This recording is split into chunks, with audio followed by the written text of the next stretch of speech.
Olá, seja bem-vindo a mais um episódio de E o Resto é História com Rui Ramos e João Miguel Tavares. Desde que Donald Trump regressou à presidência dos Estados Unidos da América e declarou que o Canadá deveria ser o 51º Estado americano, a consequência foi esta. O mundo inteiro, de repente, começou a falar e a reparar no Canadá. E como os nossos ouvintes são, obviamente, cidadãos muito atentos, começaram a surgir pequenas perguntas sobre o país.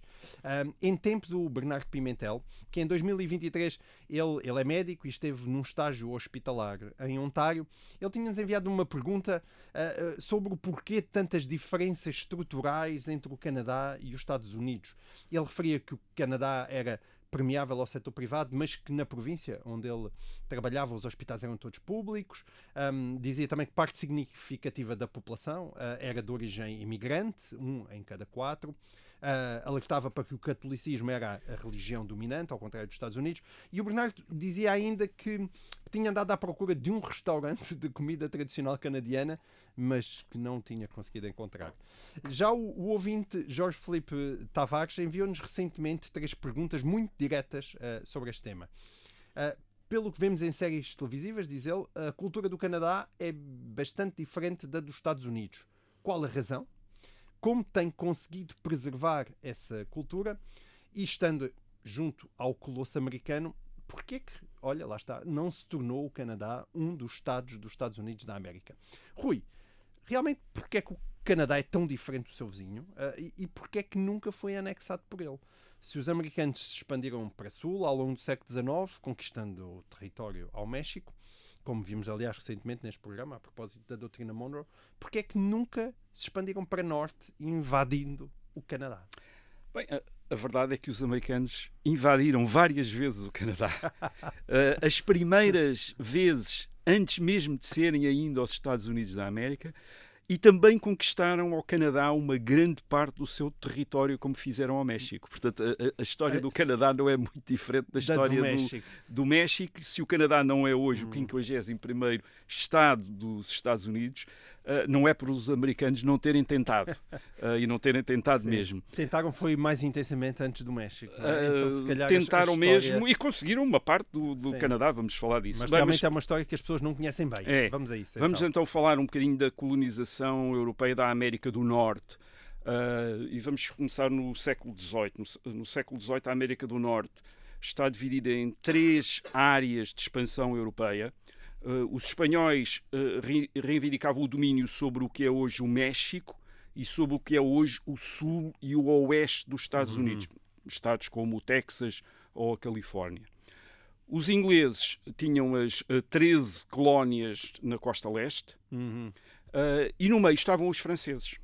Os franceses reivindicavam o território do que é hoje o Canadá e que ia até New Orleans, no Golfo do México. Portanto, era a chamada Nova França. Portanto, era o meio dos Estados Unidos, o centro dos Estados Unidos. Na nossa cabeça, antes de nós vimos os filmes do Faroeste, em que no século XIX os americanos vão por aquelas pradarias fora a conquistar terreno, parecia que nenhum europeu lá tinha estado antes. E tu estás a dizer que estavam lá os franceses? Estas áreas de expansão não significavam áreas de povoamento ou de ocupação. Havia núcleos de povoamento. Podia haver alguns fortes com soldados, havia tratados com os índios. Portanto, estas áreas eram definidas desta maneira. Não áreas em que espanhóis não toleravam franceses, franceses não toleravam ingleses, ingleses não toleravam espanhóis nem franceses. Essas áreas a que estás a referir, daquilo que é o oeste americano, as grandes pradarias, não tinham sido ainda ocupadas, isto é, não tinham sido ainda ocupadas ou reivindicadas por nenhuma potência europeia. Eles ainda estavam um bocadinho longe, mas já tinham definido estas 3 áreas. Um bocadinho como os franceses em África, de certa forma, não é? Na África, sim, também. A África, o interior, mesmo o litoral, a costa africana, também estava muito pouco ocupada neste século XIX, até ao fim quase do século XIX. Muito destas áreas de expansão eram definidos por alianças ou tratados com aqueles que eram os primeiros colonizadores da América, aquilo a quem os europeus chamavam índios, depois chamam-se as primeiras nações, mas de facto eram os primeiros colonizadores que vieram do continente asiático, ocuparam a América do Norte e formavam tribos que estavam muito frequentemente em guerra umas com as outras, e, portanto, acolhiam bem alianças com potências europeias que lhes forneciam armas e munições. Portanto, muito destas áreas de expansão europeia, destas potências europeias na América do Norte, eram isso. Havia uns quantos colonos europeus, havia depois uns soldados e havia tribos de índios que estavam em alianças com esta potência europeia que se considerava em controle daquela área ou com supremacia sobre aquela área em relação às outras potências europeias. Uma nota ainda para percebermos o que é que depois aconteceu. Esta nota é extraordinariamente importante. É que quando olhamos para os mapas da expansão europeia na América do Norte no século XVIII, vemos estas extensões gigantes, quer dizer, a Nova França é uma coisa enorme, as 13 colónias, o Império Espanhol, são coisas enormes. Bem, nada disto valia o que valia uma pequena ilha nas Caraíbas. Isto é muito importante ter isto em atenção. Isto é, as pequenas ilhas produtoras de açúcar das Caraíbas, como, por exemplo, Saint-Domingue, o atual Haiti, ou a Jamaica, que eram gotas de água comparado com isto, valiam muito mais, imensamente mais, não havia comparação. Eram nestas ilhas das Caraíbas que estavam os grandes interesses coloniais na América. Por causa do preço do açúcar? Por causa do açúcar. O açúcar, não havia nada na América do Norte que valesse o que valia o açúcar. Por exemplo, no caso do Canadá francês, eram as peles de animais, que era o principal negócio, quer dizer, não tinha nada a ver com a produção de açúcar. Portanto, as colónias europeias da América do Norte eram núcleos de comerciantes, de caçadores, ganadeiros, agricultores, que viviam bastante bem, e nós sabemos que viviam bastante bem porque conhecemos as suas estaturas, as suas alturas. Eles eram descendentes de europeus, mas eram todos já mais altos do que as populações europeias de onde eles vinham. Portanto, era um sinal que tinham uma alimentação bastante melhor, mas viviam para tratar de si próprios, quer dizer, portanto, não tinham grandes negócios como tinham as ilhas das Caraíbas. Essas eram onde estavam os grandes negócios. O comércio era interno. Sim, basicamente eram comunidades que já viviam sob si próprias, comerciando entre eles, cultivando coisas que trocavam e consumiam. Mas o que era então essa Nova França? A Nova França tinha-se desenvolvido logo no século XVI. Portanto, o rei de Castela reivindicava a América do Norte toda, mas não tinha conseguido impedir que franceses, holandeses, ingleses começassem lá a estabelecer. Os franceses, logo em meados do século XVI, já estavam estabelecidos na América do Norte e tinham formado dois núcleos importantes de povoamento. Um no Golfo do México, que é a Nova Orleans, naquilo que vem a ser agora o estado do Louisiana, e outro a norte, no Vale do Rio São Lourenço, numa região a que os franceses começaram a chamar Canadá. E é curioso esta localização num estuário de um rio, num vale do rio também. Porquê? Porque antes dos caminhos de ferro, os rios eram as principais vias de penetração para o interior do continente americano. E, portanto, era aqui que estava o povoamento, que era onde os barcos podiam chegar e trazer abastecimentos e levar produção para troca. O Canadá era a região da Nova França mais povoada. Em meados do século XVIII tinha 70 mil povoadores de origem europeia. Era uma população relativamente importante. Na maior parte eram caçadores de peles, às vezes nem eram caçadores de peles, compravam as peles aos índios ou trocavam com, vamos chamar índios só para facilitar, obviamente são as populações que já lá estavam antes dos europeus. Eram caçadores, madeireiros também e agricultores, gente que se dedicava à agricultura. Eles não tinham, no Canadá, eles não tinham uma economia de plantação. E, portanto, a escravidão africana não era assim, praticamente não existia, ao contrário, por exemplo, do que acontecia em Nova Orleans. Nova Orleans tinha já uma economia de plantação, tinham experimentado lá açúcar, etc. Portanto, havia muitos escravos em Nova Orleans, não no Canadá. E o Canadá, as principais povoações eram Montreal e o Quebec. Ora bem, estamos a falar em meados do século XVIII, que é quando as coisas começam a mudar. A Guerra dos 7 Anos, aquilo que na Europa se chama a Guerra dos 7 Anos e que na América do Norte se chama as Guerras Francesas e dos Índios, Esta Guerra dos 7 Anos, entre 1756 e 1763, opôs as grandes potências europeias, a França de um lado, a Inglaterra do outro, e depois as outras potências, umas aliadas à França e outras aliadas à Inglaterra, mas na América do Norte foi um confronto entre a Inglaterra e a França. A relação de forças na América do Norte já favorecia muito as colónias inglesas, as 13 colónias inglesas. Estas tinham mais de 1 milhão de habitantes de origem europeia em 1750, portanto 1 milhão de habitantes nas 13 colónias, 1 milhão de habitantes de origem europeia nas 13 colónias, comparado com 70 mil no Canadá. Além deste milhão de descendentes de europeus, ainda havia 300 mil escravos africanos, certo, também. Além disso, a Marinha Britânica tinha na zona 90 navios de guerra, a França só tinha 50, portanto havia uma muito grande. A Grã-Bretanha tinha uma grande capacidade para controlar os mares e dessa maneira controlar também o transporte de reforços, de munições e de abastecimentos para a América e, portanto, ter vantagem numa guerra na América. E uma das coisas que os britânicos fazem é invadir o Canadá. Invadir este Canadá francês. Portanto, o Canadá francês. E aí estás a falar de 1 milhão de pessoas nas colónias inglesas e no Canadá 70 mil colonos. Portanto, 70 mil colonos franceses, 1 milhão de colonos ingleses. Mas quando tu usas a expressão Canadá, nesse caso, quer dizer, quando nós falamos de Quebec, Montreal, são cidades que hoje em dia estão muito próximo da fronteira com os Estados Unidos da América. Eram ainda núcleos muito localizados, porque o Canadá hoje é um país enorme, não, mas está nesta altura não estamos a falar. Não, nesta altura. E esse norte. Não, nesta altura o Canadá, exato.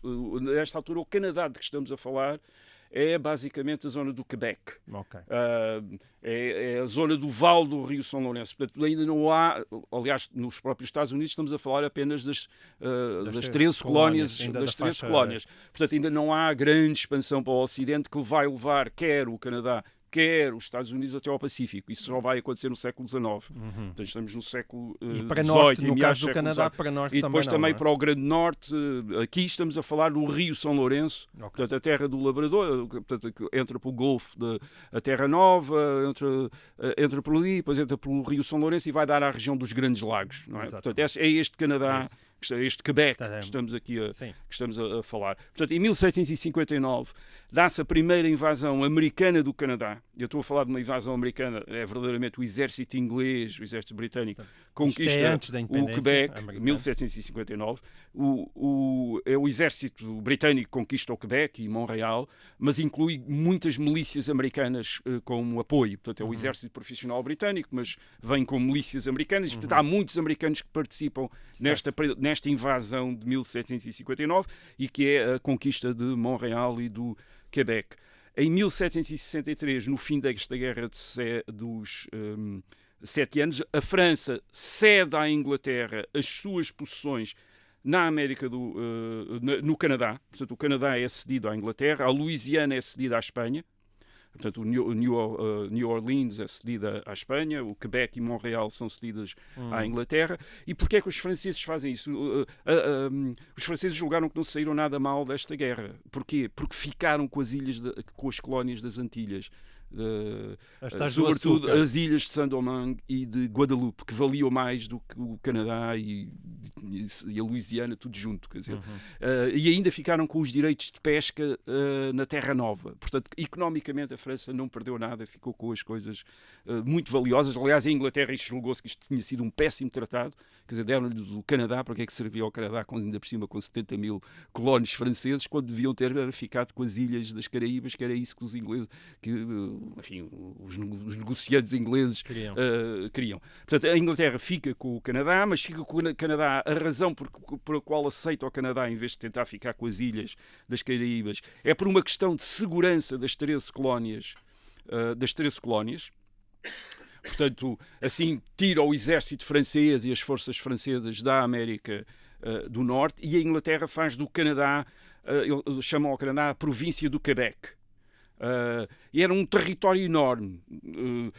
A província do Quebec era maior do que o Quebec francês. Fica um território muito grande porque vem da Terra Nova, do Labrador, depois veio pelo Vale do Rio São Lourenço até aos Grandes Lagos e passa para sul dos Grandes Lagos até ao Rio Mississippi. Portanto, é um território bastante grande que fica a constituir a província do Quebec. Portanto, a Inglaterra tem 13 colónias na costa leste, são colónias, e tem a província do Quebec.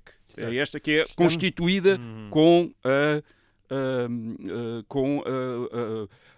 aquele núcleo de colonização francesa. Certo, de qualquer forma, só para recordar, estamos ainda antes da independência americana. 1763, muitos anos antes da independência americana. 13 anos antes da independência americana. Sim. Nós estamos a falar do Canadá e estamos a contar a história desse país, que hoje em dia certos presidentes americanos gostariam de que fosse uma colónia e estamos a tentar averiguar por que não, porque é que nunca foi. Nós achávamos que nunca foi por bom comportamento americano, mas entretanto foi por não conseguirem mesmo. Foi mesmo falta de...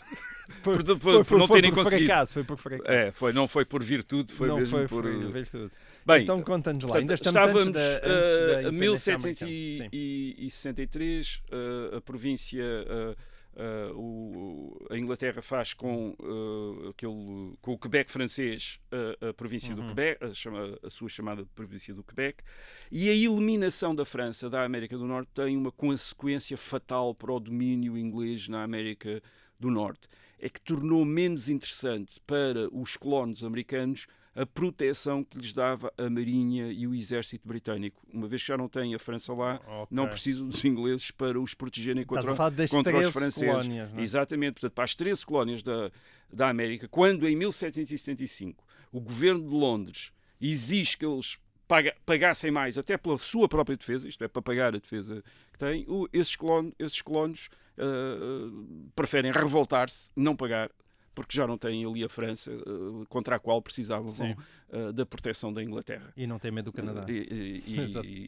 Enfim, não só tem medo. Uma das primeiras decisões dos delegados das 13 colónias rebeldes em 1775, isto é, mesmo antes da declaração da independência dos Estados Unidos em 1776, portanto ainda estamos em 1775, quando eles se revoltam, formam o Congresso Continental, portanto, que é a reunião de delegados das 13 colónias, e uma das decisões que eles tomam é a conquista da província do Quebec. É uma das coisas que eles acham que é fundamental para eles conquistarem a província do Quebec. Muitos americanos, portanto, estamos a falar de 16 ou 17 anos tinha havido a conquista do Quebec francês, portanto muitos americanos tinham participado nessa conquista, portanto se conheciam o Quebec, sabiam o que é que lá estava, sabiam que os ingleses não tinham grandes forças militares no Quebec, tinham uns fortes mas sem grandes tropas, e depois julgaram que iriam ser recebidos pelos colonos franceses como libertadores. Isto, os colonos franceses tinham estado sujeitos ao domínio britânico e agora os americanos, estes rebeldes americanos, iam lá chegar e dizer: vocês estão livres do domínio britânico, juntam-se a nós e vão ser livres como nós. Vamos formar aqui um novo país, um novo Estado, quer dizer, e que vocês vão fazer parte. Esse Quebec, apesar de ser inglês, nesta altura, já ser inglês, está sob o domínio inglês, nesta altura ainda era dominado pelos colonos franceses. Não, a população, vamos já falar disso, a população é francesa. A população é francesa. A população do Quebec é uma população francesa. É esta população francesa que os americanos estão à espera que se sinta libertada. E por isso, no verão de 1775, 2 exércitos americanos partem, por vias diferentes, para libertar o Canadá. E fazerem dele o 14º Estado? E fazerem do Canadá, enfim, ainda não havia Estados, eram 13 colónias, mas juntar-se às 13 colónias como a 14ª colónia em rebelião contra a Inglaterra. E 2 coisas acontecem. A primeira é uma questão logística. É que o Canadá, que é povoado pelos europeus, portanto, no Vale do Rio São Lourenço, é sobretudo acessível através do mar e dos rios e dos lagos. Quer dizer, por terra é extraordinariamente difícil lá chegar. É através de vastidões enormes, de floresta e de zonas desabitadas que é preciso lá chegar. Ora bem, a invasão americana faz-se por terra, o que faz com que os desgraçados dos exércitos americanos, quando chegam finalmente ao Canadá, estão completamente esgotados. A maior parte já tinham sido dizimados por doenças que tinham apanhado ao longo do caminho. Chegam a meio do inverno, o inverno de 1775-1776. De facto, as forças britânicas do Canadá não eram muito fortes e, portanto, os americanos ainda conseguiram conquistar a cidade de Montreal e depois avançaram para pôr cerco à cidade do Quebec e aí foram derrotados miseravelmente e tiveram de retirar, e portanto aquilo foi um desastre enorme, milhares de prisioneiros, correu tudo mal. E isso enquanto estavam a lutar também contra enquanto os estavam ingleses, também a lutar em Boston, portanto nas 13 colónias, colónias. sobretudo em Boston, que havia, mas eles julgaram que isto era um bom projeto, mesmo enquanto ainda tinham de lidar com exércitos britânicos nas 13 colónias, conquistar a província do Quebec. Do próprio Washington? O Washington aprovou esta aventura no Canadá, até porque eles tinham medo que o Canadá fosse usado para depois os atacarem pela retaguarda. Portanto, aquilo fazia sentido militar também. Agora, a outra coisa que aconteceu aqui, além das dificuldades logísticas, é que os colonos franceses não se juntaram aos americanos. Em 1700, e porquê é que os colonos franceses não receberam os americanos como libertadores? Basicamente porque em 1763 a Inglaterra tinha sido incrivelmente generosa com os colonos franceses. A Inglaterra tinha deixado os colonos franceses manterem todas as suas propriedades, portanto não os tinha expropriado. Tinha deixado que eles continuassem a usar a língua francesa. E isto é importante, porque no século XIX, quando Nova Orleans passa para o domínio dos Estados Unidos, por venda da França, uma das coisas que o governador americano, uns anos mais tarde, vai fazer é proibir o uso da língua francesa e obrigar a falar inglês. Os ingleses no Canadá não fizeram isto, deixaram os colonos franceses continuar a usar o francês nas escolas. E a religião? A religião, continuaram a praticar a religião católica livremente. A própria Igreja Católica no Canadá continuou a cobrar dízimos e isto foi deixado, aliás, com grandes protestos dos protestantes em Inglaterra. Quer dizer, como é que era possível um governo de um país protestante consentir que os papistas, como eles chamavam, não eram os católicos, os papistas tivessem ali um domínio na América. E também, incrivelmente importante, os colonos franceses continuaram submetidos às leis francesas, não às leis britânicas, mas às leis francesas, exceto no direito criminal. O direito criminal é que passou a ser o britânico, mas o direito civil continuou a ser os franceses. Portanto, eles ficaram com os seus costumes, as suas...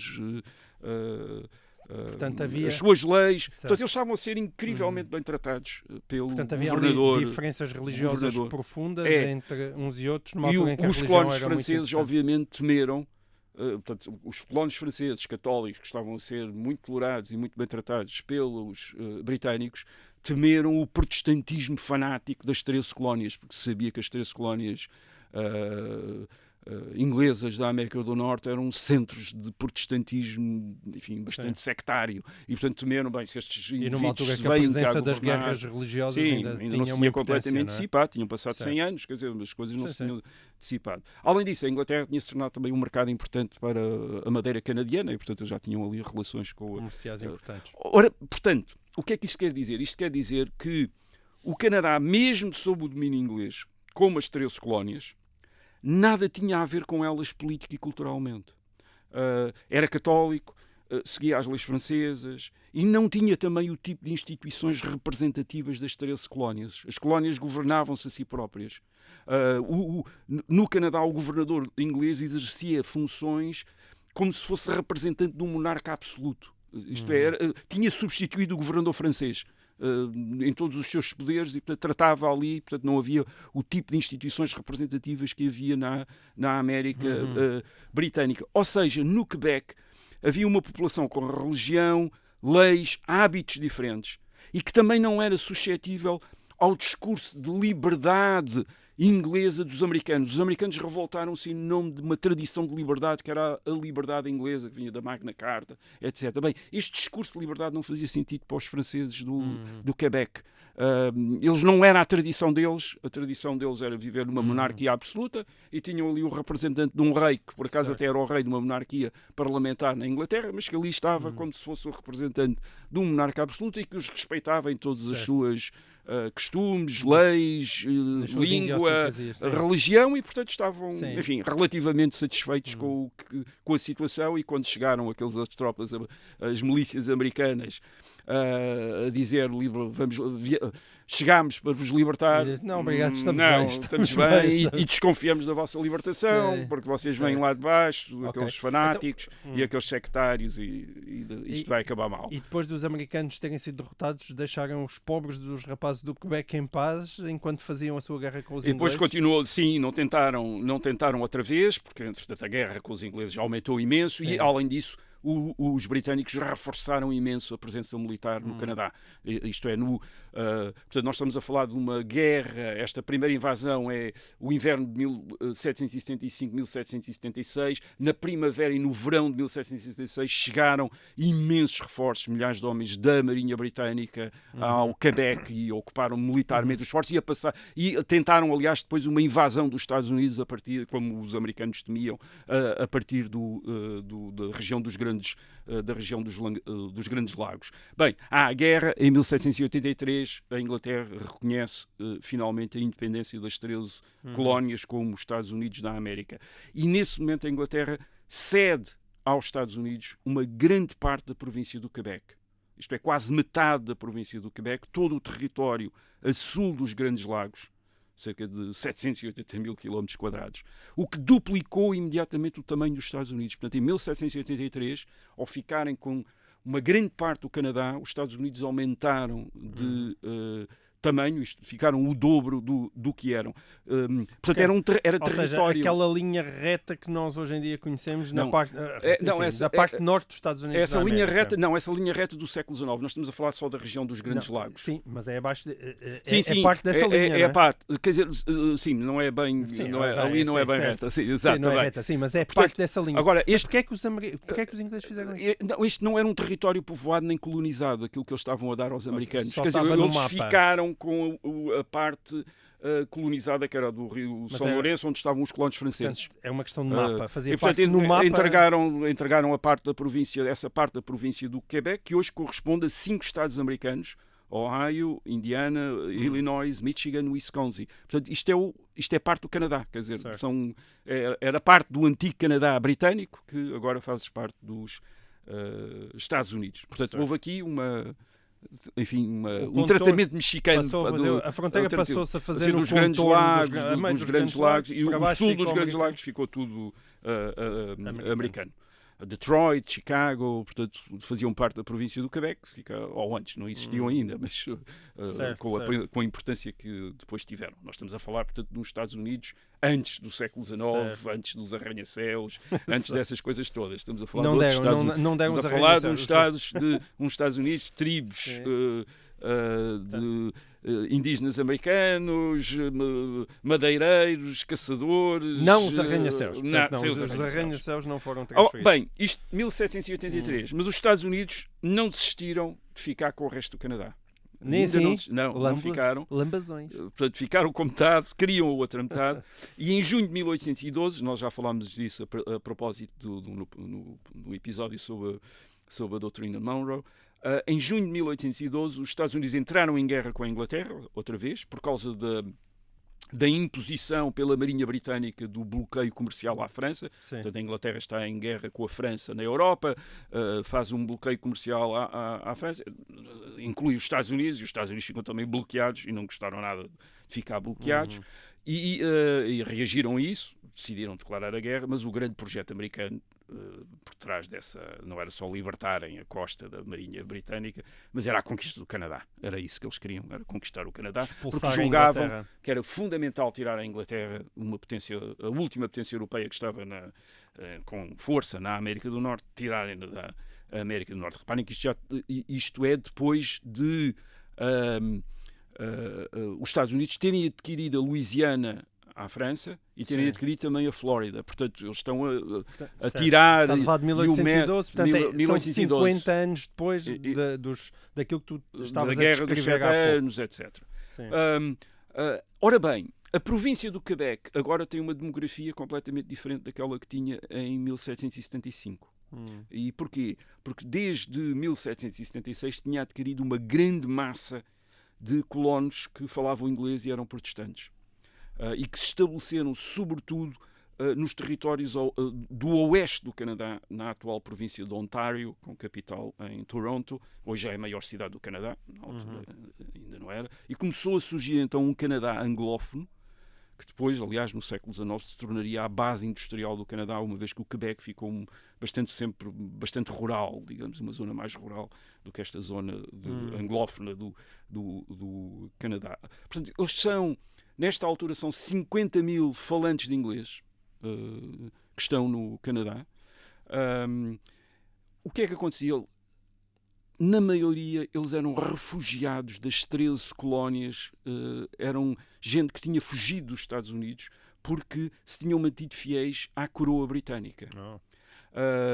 Eram os chamados loyalists, os leais, aqueles que se tinham mantido leais à coroa britânica. Sim, eram muita gente. Aliás, era imensa gente. Nos Estados Unidos, muita gente manteve-se fiel. Aliás, 50 mil fugiram, porque foram maltratados pelos americanos. Os americanos, os outros americanos, expropriaram-nos. Portanto, eles perderam as propriedades por se terem mantido fiéis à coroa americana. Portanto, eles eram monárquicos, digamos assim, manteram-se fiéis ao rei. Tinham recebido propriedades no Canadá, portanto, quando foram compensados pela coroa britânica com propriedades no Canadá, e quando viram chegar uma invasão de republicanos americanos que os tinham expropriado nas 13 colónias, como é compreensível, não os receberam de braços abertos, nem disseram, fantástico, vamos ser libertados. Não, pelo contrário, estes são os nossos inimigos, vamos resistir. Portanto, a tentativa de conquista americana do Canadá em 1812 não correu muito melhor do que a de 1765. Houve 13 exércitos americanos a tentar entrar no Canadá e tiveram de enfrentar não apenas as tropas britânicas, inicialmente eram 6 mil homens, mas também as milícias locais francesas e também inglesas, isto é, dos falantes de inglês protestantes que também lutaram porque eram os inimigos deles das 13 colónias. E, além disso, uma grande confederação de tribos índias aliadas aos ingleses, uma vez que os ingleses tradicionalmente apoiavam os índios contra o expansionismo dos colonos americanos. Aliás, era uma das razões também para a revolta americana em 1775, era o apoio que a coroa britânica dava aos indígenas americanos. Portanto, a guerra nestas regiões, estes grandes territórios mais ou menos desabitados, era muito difícil, como se vê pela desproporção entre mortes em combate e mortes por doença. Por exemplo, no exército americano, o exército americano teve 2.200 mortes em combate e 5 mil por doença. Portanto, era difícil lá. Portanto, os Estados Unidos também tinham dificuldades nas suas expedições fora do território americano, porque o exército americano era sobretudo milícias e as milícias não gostavam de combater fora dos seus estados. E, portanto, geralmente tendiam a retirar quando as coisas então não corriam bem, tendiam a voltar para cá, a voltar para casa. Não tinham vocação e depois, expansionista. mais uma vez, o domínio naval britânico foi decisivo para manter o Canadá, quer dizer, porque era muito mais fácil abastecer tropas em combate naquela zona através dos rios, através do mar, do que por terra. Certo. Bem, portanto, já percebemos que se o Canadá não é o 51º Estado dos Estados Unidos, falta de vontade. Não é por falta de tentativas e de vontade. O Canadá é hoje o segundo maior país do mundo em superfície e é também, curiosamente, um dos países menos povoados do mundo em relação à sua superfície. Tem 39, talvez 41 milhões de habitantes, para 9 milhões de quilómetros quadrados. Uma coisa enorme. Tenho aqui uma conta curiosa. Se Portugal tivesse a mesma densidade populacional do Canadá teria 373 mil habitantes em vez de 10 milhões. Sim, Portanto, basicamente era um bocadinho de Lisboa, quer dizer, teria aqui metade da cidade de Lisboa estaria habitada e o resto era tudo um parque natural fantástico para se passear. E a questão do modo de vida, como um dos nossos ouvintes descrevia, que realmente descreve um Canadá muito diferente da cultura americana. Essa impressão. Eu, em relação a isso, só uma nota antes de fazer mais algumas considerações, é que também os Estados Unidos, os Estados também são muito diferentes entre eles. Isto é, os Estados da Costa Leste em relação aos Estados do Sul, em relação aos Estados da Costa Oeste, quer dizer, se pensarmos na Califórnia, no Texas, Nova Iorque, vemos, são mundos muito diferentes e, portanto, se o Canadá fizesse parte dos Estados Unidos, podia ser muito diferente do resto, como o resto é tudo diferente entre si. Quer dizer, mas enfim. Mas apesar de tudo, concedes que haverá uma diversidade maior do Canadá do que entre os Estados? Há algumas diferenças. Algumas diferenças. Quer dizer, geralmente as pessoas notam os serviços de saúde, como o nosso ouvinte reparou, um tipo de serviço de saúde mais parecido com o europeu. Mas há duas coisas que mantêm o Canadá separado dos Estados Unidos. O primeiro é a lealdade à monarquia britânica. Isto é, o Canadá nunca teve de se libertar. Portanto, o Canadá tornou-se domínio. Domínio não significa aquilo que nós pensamos que significa um Estado autónomo, quer dizer, com um governo próprio em 1867, ainda dentro do Império Britânico. Portanto, os domínios eram... o Canadá, a Austrália tornaram-se domínios, que é um estatuto que dava um governo próprio, e em 1926 tornaram-se totalmente independentes, no sentido em que o Parlamento de Londres perdeu o poder de legislar sobre o Canadá. Mas ainda o teve até 1926. Até 1926, em determinadas matérias só, quer dizer, já não em todas, quer dizer, apenas em algumas matérias, mas a partir de 1926, 1931, perdeu todas, em todas. Mas para os mais distraídos que nos estão a ouvir, e há de haver algumas pessoas distraídas, a Rainha de Inglaterra é também chefe de Estado no Canadá. Sim, o atual rei de Inglaterra, agora já rei. Desculpa, sim, durante anos nós era rainha, ainda não me Rainha Isabel II. Sim, o rei não me consegui habituar. O rei é o exato, não te conformas. O rei é o rei do Reino Unido, da Grã-Bretanha e da Irlanda do Norte, é o chefe de Estado do Canadá, tal como da Austrália. Portanto, são reinos, eles eram reinos da Commonwealth, portanto são reinos da Commonwealth. Portanto, isso reparem, é a base da autonomia do Canadá, por exemplo, em 1812, é o facto de ser uma população lealista, isto é, são leais à monarquia britânica, são leais ao rei. E ainda hoje isso é importante. É pacífico. Enfim, sim, quer dizer, parece-me, sim, haverá com certeza republicanos, como na Austrália, etc. Mas essa é uma dimensão. A outra dimensão, uma dimensão da autonomia, de uma identidade separada. A outra dimensão é a francofonia, de facto, acentuada, aliás, depois pelo nacionalismo do Quebec, desde a década de 1960, até com movimentos até separatistas, que fazem lembrar um bocadinho a situação da Catalunha e do País Basco em Espanha, isto é, tentar afirmar a língua francesa, a sua autonomia. Aliás, também há uma espécie de um separatismo anglófono nas províncias do oeste do Canadá, da British Columbia, da Alberta, Manitoba, mas esse é diferente. São as províncias do oeste julgam que as províncias do leste as tratam mal, etc. E, portanto, também há ali algum conflito. Curiosamente, tu não tens isso nos Estados Unidos, não tens Estados americanos a pedirem a independência. A pedir a independência não, mas também fartos do resto e muito diferentes uns dos outros. Eles tiveram uma guerra civil em meados do século XIX pelas diferenças enormes até de sociedade que tinham.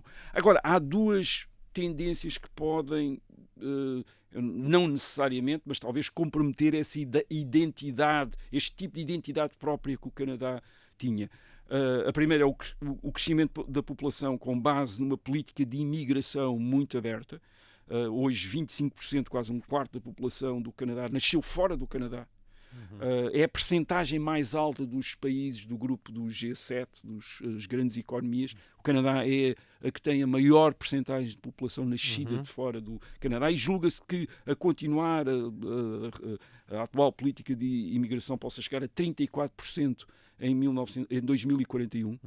Por exemplo, em Toronto, metade dos residentes nasceram fora do Canadá. Portanto, enfim, isto... Há aqui estas coisas acabam por ter consequências em termos de identidades, daquele tipo de identidade. E depois há a crescente influência cultural dos Estados Unidos. Uma influência cultural sobre uma população em que 90% da população do Canadá vive num raio de 100 km da fronteira dos Estados Unidos, encostada mesmo aos Estados Unidos. Os mídias americanos, a cultura americana têm um impacto muito grande. Portanto, veremos se a população do Canadá mantém esta identidade separada própria, como tinha no fim do século XVIII e no século XIX, baseada no lealismo à coroa britânica e na francofonia. Veremos se isso se mantém. Não sabemos se um Serviço Nacional de Saúde tipo europeu chega para manter uma separação em relação aos Estados Unidos. Certo. Muito bem. Assim termina esta edição de E o Resto da História. Nós voltamos para a semana. Até lá.